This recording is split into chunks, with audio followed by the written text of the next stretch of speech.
continue avec nos amusements. On va calculer somme triple sur le domaine D de x carré égale exponentielle de x égale z égale dz.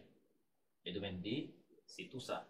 Donc ici, ça veut dire x se trouve entre 0 et 1, y se trouve entre 0 et 1 et z se trouve entre 0 et 1. Ça veut dire là, on a 0, 1 ici, on a 0, 1 et puis on a aussi 0, 1. Donc voici donc les variations.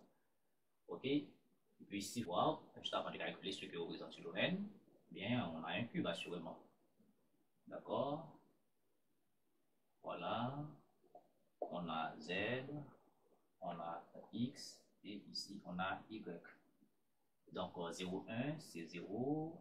Donc 1 ici, 0, 1. D'accord? 0, 1. Et puis ici encore 0, 1. D'accord? Pour faire cette construction, pour voir ce que c'est, donc on met une petite parallèle. D'accord? Ici, à cet axe, à main levée. Voilà. Et on monte vers Z. On monte vers Z. Ok. Et puis, on fait la même chose ici. On monte vers Z. On monte ici avec la même hauteur. Ici. On fait ça. D'accord? On fait ça. Remarquez. On fait ça. Plus haut. Puis on fait ça. Et puis, voilà. Ça apparaît comme étant un parallèle, mais à main levée, on avait. Donc, voilà ce que nous allons déterminer. Ok? Voilà ce que nous allons déterminer. Maintenant, on peut faire autrement. On peut faire autrement. Je peux faire comme ça. Puisque c'est un cube, je peux faire comme ça. Voilà, voilà, et puis ça, ça, voilà, et puis ça. Ok? Bon, voilà ce que nous allons déterminer. Peu importe. Ok? Eh bien, pour cela, qu'est-ce qu'on va faire? On va faire la méthode d'itération. On va faire, comme toujours, de droite vers la gauche. On va calculer selon z d'abord, pour ce que vous remarquez ici, on a exponentielle de x égale z. On ne peut pas calculer simultanément, d'accord, parce qu'on a un produit ici, on ne sait pas comment faire, ça va nous faire apparaître des choses un petit peu difficiles. Ok, on passe au calcul, ça va faire somme de 0 à 1 pour x, somme de 0 à 1 pour y. Maintenant, on va calculer selon z, ça va faire somme de 0 à 1, et on prend tout ça selon z, ça va faire x carré, y, exponentielle de x, y, z, d'accord, et puis dz, et puis dehors, on mettra et dx, dy, ok, dx, dy, ok, voilà. Et puis, finalement, vous voyez, on calcule selon z, d'accord, et puis on va faire ensuite selon y vers x, et puis c'est fini, donc i égale somme de 0 à 1, somme de 0 à 1, ce calcul-là selon z, maintenant on n'a pas z ici, on a z exactement ici, maintenant, ça va nous faire penser à la primitive. Ce calcul ici nous fait penser à exponentielle de u. Lorsque vous avez une exponentielle de u, une primitive, c'est 1 sur prime exponentielle de u. Donc, ça va nous donner ici x carré, y, dérivé de ça. Maintenant, c'est par rapport à z, d'accord? Donc, je vais avoir 1 sur x, y, exponentielle de x, y, z. Et puis, je dois fermer, d'accord? Entre 0 et 1, et puis dx, dy. Voilà. Et puis, du coup, ça fait i égale somme de 0 à 1, somme de 0 à 1, x carré, y. Alors, bien entendu, je simplifie, et il va y rester y n'est plus, il va rester simplement un x ici. Et puis, là, on va faire varier z. En faisant varier z, en remplaçant z par 1, ça va rester exponentielle de x, y. En remplaçant z par 0, ça va rester 1. Vous voyez, z par 0, ça va rester 1. Et puis ici, dx, dy.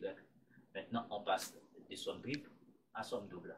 Eh bien, rapidement, on va calculer maintenant encore dy vers x.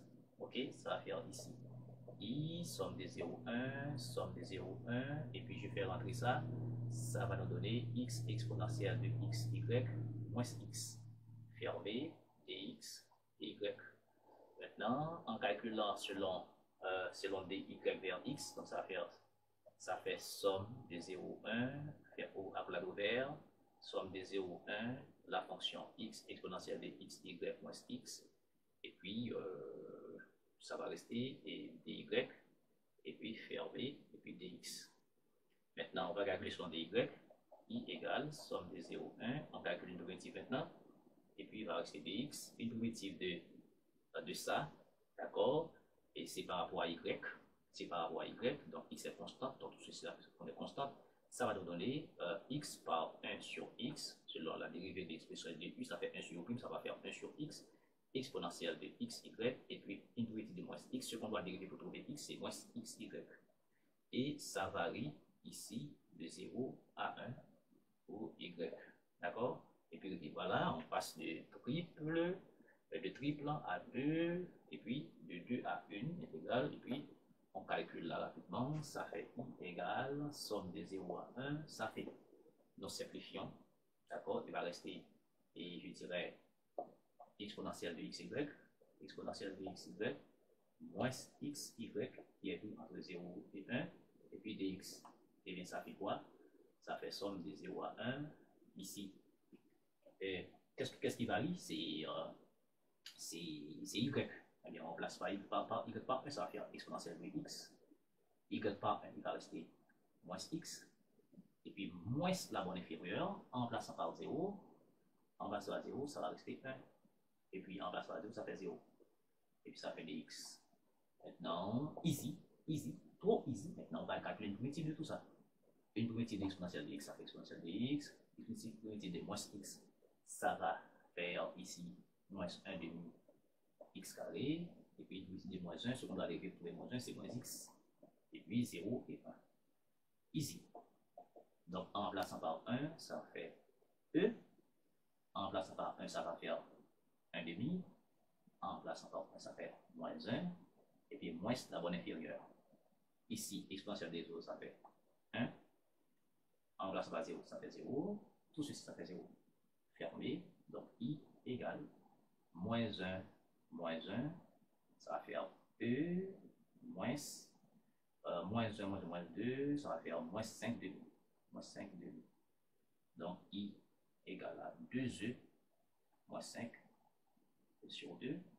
Et voilà la valeur, d'accord, de est égale ici. Merci beaucoup de suivre.